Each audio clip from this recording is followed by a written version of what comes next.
আসসালামু আলাইকুম।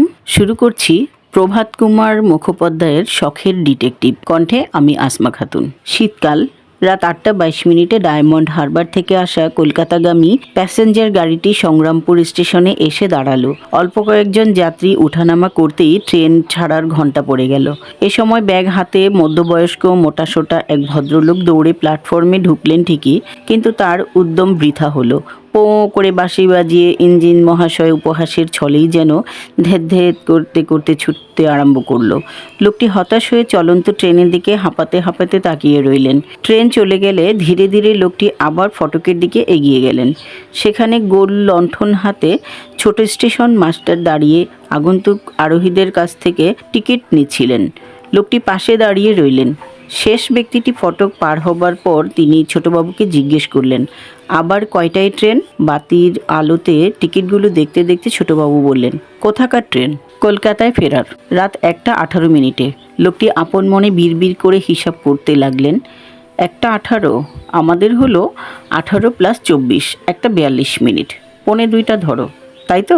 এর মধ্যেই ছোটবাবু অদৃশ্য। একজন খালাসি চাকাওয়ালা মই গড়গড় করে হাতে টানতে টানতে প্ল্যাটফর্মের আলোগুলো নিভিয়ে দিচ্ছিলেন। লোকটি ধীরে ধীরে ফটকের বাইরে গিয়ে সিঁড়ি দিয়ে নেমে দাঁড়ালেন। সামনে তাকিয়ে দেখলেন কাছেই একটা মিষ্টির দোকানে মিটমিট করে আলো জ্বলছে। তারপর যত দূর যায় কেবল অন্ধকার। সবচেয়ে কাছের গ্রামটিও এখান থেকে অন্তত 1 ক্রোশ দূরে। আর রাস্তার দুপাশে শুধু গাছ আর জঙ্গল। জঙ্গলে ঝিঝি পোকা ডাকছে। মাঝে মাঝে শোনা যাচ্ছে শিয়ালের হুক্কাহুয়া রব। সেখানে দাঁড়িয়ে লোকটি অনুভব করলেন, সামান্য কিছু খাবার পেটে চালান না দিলে পুরো রাত কাটানো যাবে না। যদিও যাদের বাড়িতে গিয়েছিলেন সেখানে সন্ধ্যার নাস্তার আয়োজন বেশ ভারীই ছিল। তাদের আয়োজনে দেরি হয়েছিল বলেই ট্রেন তো ফেল করে এই বিপত্তি এসে হাজির হলো। তবু ভাগ্য ভালো যে মিষ্টির দোকানটা আছে, নইলে আধ পেটেই রাতটা কাটাতে হতো। ভাবতে ভাবতে লোকটি মিষ্টির দোকানের সামনে গিয়ে দাঁড়ালেন। বৃদ্ধ মিষ্টিওয়ালা চশমা চোখে দিয়ে বই পড়ছিলেন। বললেন, আসুন। দোকানের ভিতরে দেয়াল ঘেঁষে পাতা সরু বেঞ্চিতে বসে লোকটি বললেন, কি কি আছে? মিষ্টিওয়ালা বলল, আপনার কি চাই বলুন। রসগোল্লা, পান্তুয়া, মিহিদানা?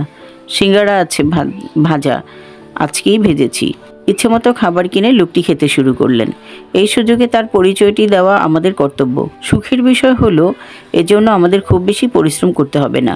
নামটা প্রকাশ করলেই যথেষ্ট, কারণ বিজ্ঞাপন অনুসারে বাংলা সাহিত্যের তার নতুন পরিচয় দেওয়ার প্রয়োজন নেই। আপনারা নিশ্চয়ই তার লেখা কোনো না কোনো ডিটেকটিভ উপন্যাস পড়েছেন। যদি না পড়ে থাকেন তাহলে বাড়ির মেয়েদের জিজ্ঞেস করে দেখেন। তার নাম শ্রীযুক্ত গোবর্ধন দত্ত। কলকাতায় থাকেন।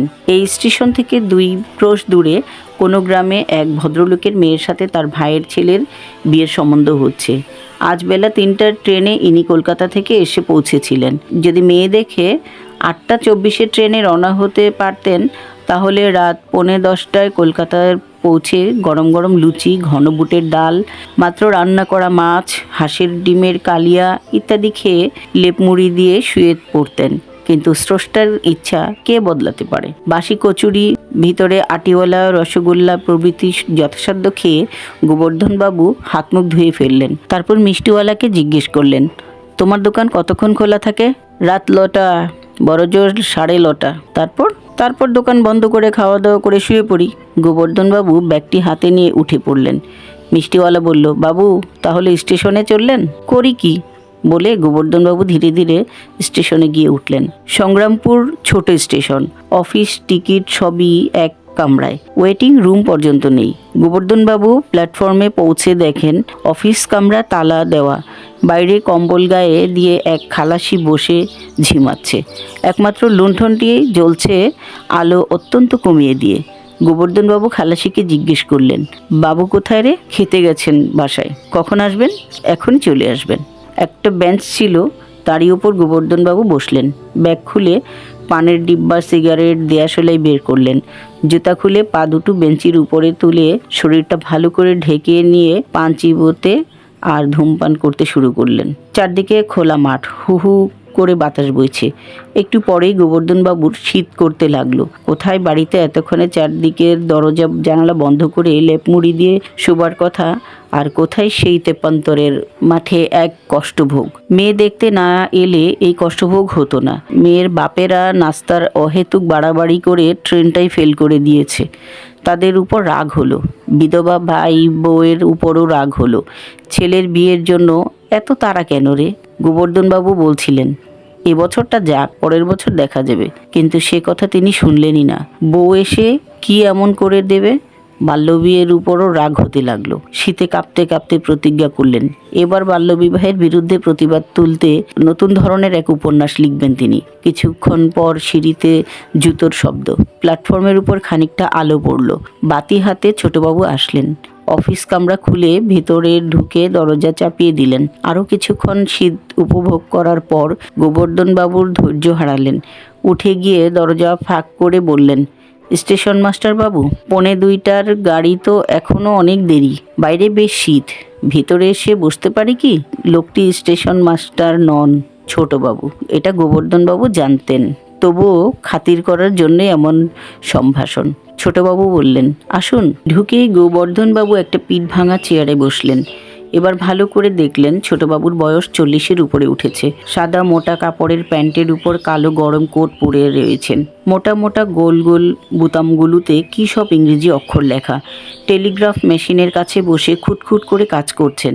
গোবর্ধনবাবু যেখানে বসেছিলেন তার পাশেই লম্বা একটা টেবিল। টেবিলের উপর উঁচু কাচের সরু লণ্ঠন, লাইন ক্লিয়ারের বই আর অন্যান্য খাতাপত্র ছড়ানো।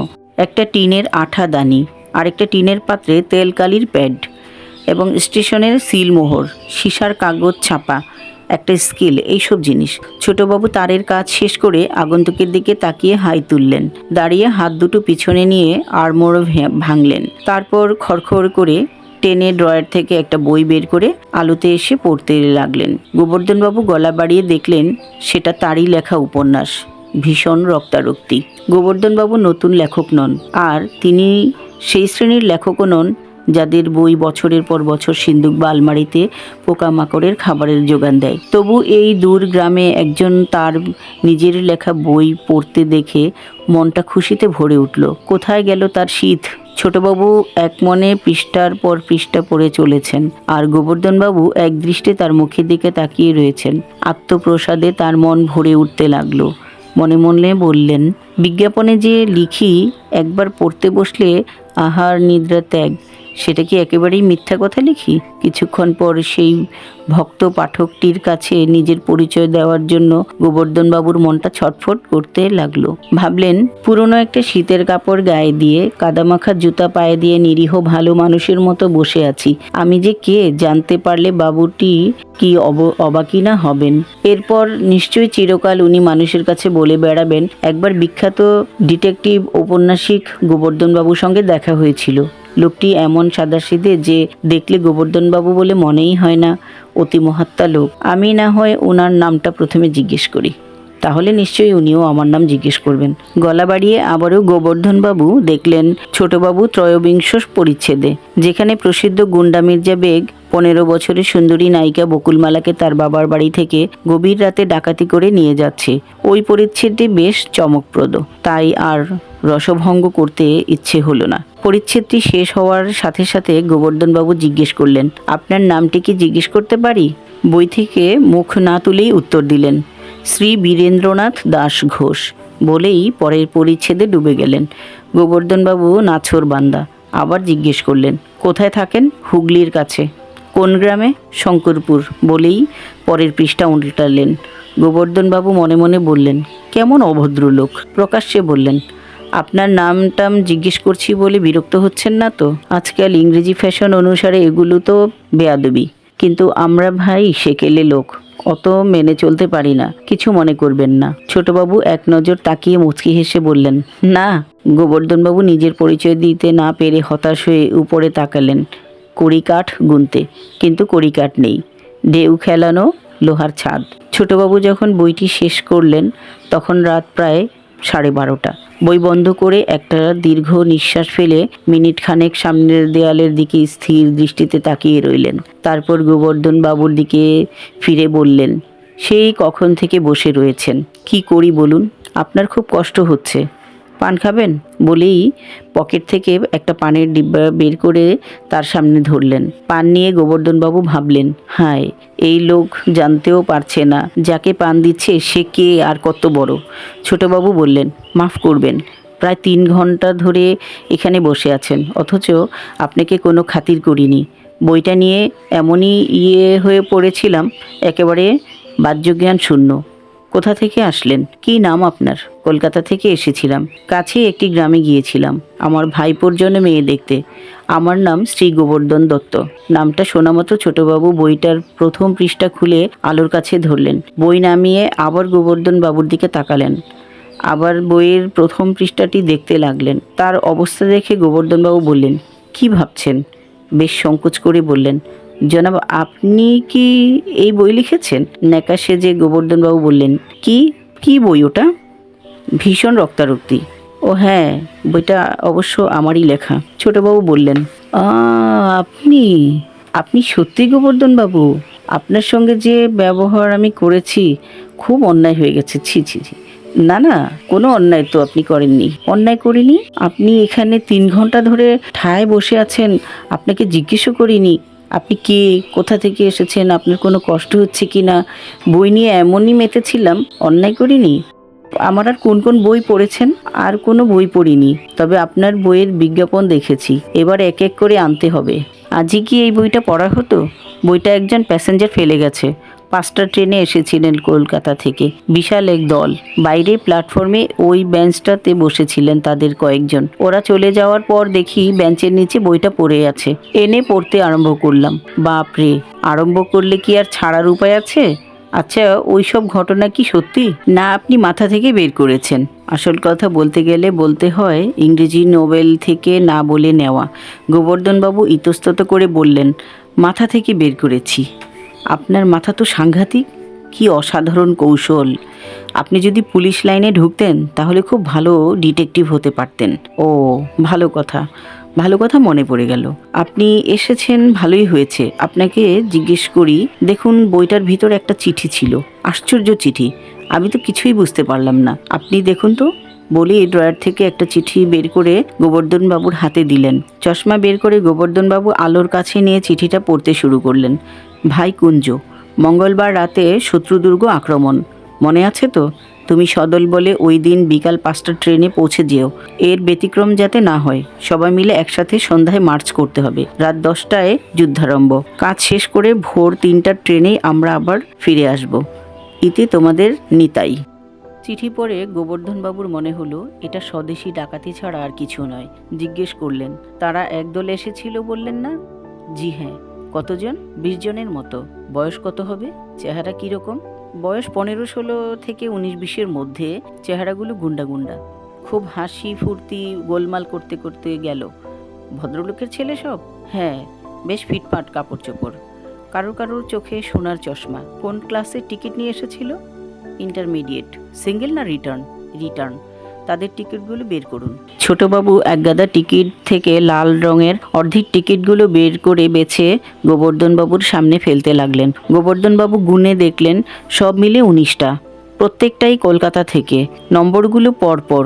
পকেট বুক বের করে টিকিটের নম্বর ও বিবরণ নোট করে গোবর্ধনবাবু গম্ভীরভাবে বললেন, স্বদেশি ডাকাতি। ছোটবাবু বললেন, স্বদেশি ডাকাতি? স্বদেশি ডাকাতি বলেন কি? পরিষ্কার স্বদেশি ডাকাতি। আপনার কাছে ম্যাগনিফাইং গ্লাস আছে? না। কেন বলুন তো?